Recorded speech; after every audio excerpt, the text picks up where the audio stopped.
বরবটি গাছ থেকে প্রায় ৩-৪ মাস ধরে বরবটি খেলাম। এখন আর এই গাছটা একেবারে অকেজ হয়ে গেছে। এই যে দেখতেই পাচ্ছেন মরে গেছে ডালগুলা, একদম মরে টরে শেষ।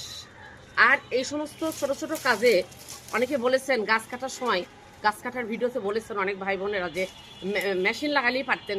তা আমি বলি রে ভাই, এইটুকু কাজ যদি আমরা নিজেরা না করতে পারি তাহলে কেন চাষাবাদ করি? ছোট ছোট কাজে এই সমস্ত লেবার লাগানো যায় না, আর লেবার আসেও না।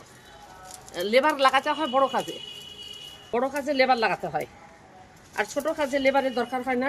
সুতরাং এটা বলে লাভ নাই। এটাকে এখানে বেঁধে রাখি। এই পৌঁছে গেছে জড়ি থাক।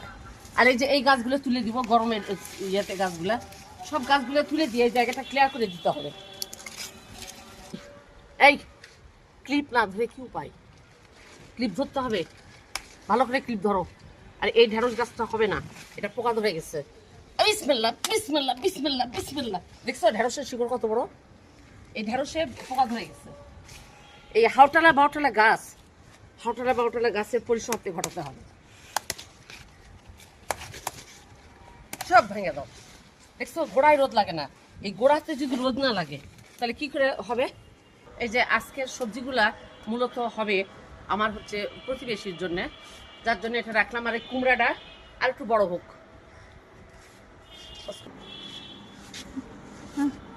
এই যে এগুলা রাখা একেবারে অন্যায়। হ্যাঁ, এই যে এই পাতাগুলা একেবারেই ঠিক না।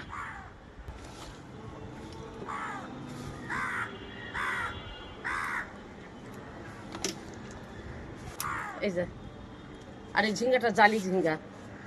আর কোথায় আছে দেখি? এটা এটা বড় হয়ে গেছে। এটা এই যে কাভারিং করা ছিল, কাভারটা খুলে দিলাম। এই যে পানি জমে গেছে। এই মাছি পোকার অত্যাচারে কি করি আর না করি। এই যে সুন্দর হয়েছে ঝিঙ্গাটা।